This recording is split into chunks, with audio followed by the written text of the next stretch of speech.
தமிழ்நாட்டின் கலாச்சார உறவுகளை மேம்படுத்தும் வேர்களை தேடி திட்டத்தின் கீழ் 14 நாடுகளைச் சேர்ந்த 99 வெளிநாட்டு தமிழ் இளைஞர்களுக்கான தமிழ் பண்பாட்டு பயணத்தை முதலமைச்சர் மு.க. ஸ்டாலின் தொடங்கி வச்சிருக்காரு.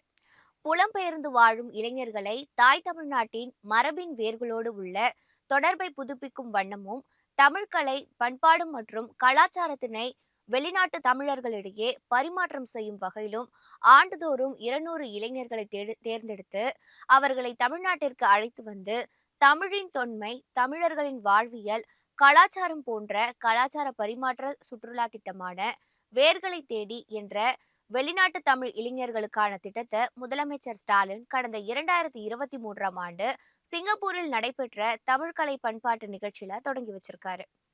இந்த திட்டத்துல வெளிநாட்டில் வாழும் 18 முதல் 30 வயதுக்குட்பட்ட தமிழ் இளைஞர்கள் தேர்ந்தெடுக்கப்பட்டு தமிழ்நாட்டுக்கு அழைத்து வந்து தமிழ் மற்றும் தமிழர்களின் பெருமிதங்களை உணரும் வகையில தமிழ்நாட்டின் வரலாற்று சிறப்புமிக்க இடங்களுக்கு தமிழ்நாடு அரசு சார்பில் அழைத்து செல்லப்படுவாங்க.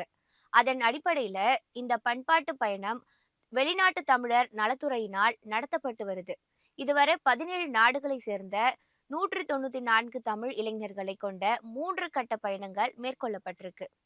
அதன் தொடர்ச்சியாக நடப்பு ஆண்டில் 4ஆம் கட்ட பயணமாக Fiji, Reunion, Martinique, Guadeloupe, Indonesia, தென் ஆப்பிரிக்கா, மியான்மர், மொரிஷியஸ், மலேசியா, இலங்கை, பிரான்ஸ், ஆஸ்திரேலியா, கனடா மற்றும் ஜெர்மனி ஆகிய 14 நாடுகளை சேர்ந்த 99 வெளிநாட்டு தமிழ் இளைஞர்கள் ஆகஸ்ட் 1ஆம் தேதி முதல் 15ஆம் தேதி வரையிலான 15 நாட்களுக்கு அழைத்து செல்லப்பட உள்ளனர். இப்பயணத்தை சென்னை தலைமை செயலகத்தில் முதலமைச்சர் ஸ்டாலின் தொடங்கி வைக்கிறார். இந்த பயணத்தில் பங்கு பெறும் வெளிநாட்டு தமிழ் இளைஞர்கள் அவர்களது நாட்டில் தமிழ்நாட்டின் கலாச்சார தூதுவர்களாக செயல்பட்டு தமிழர்களின் கலாச்சார பெருமைகளை அவர்களது நாடுகளில் பரப்புவார்கள் என தெரிவிக்கப்படுது.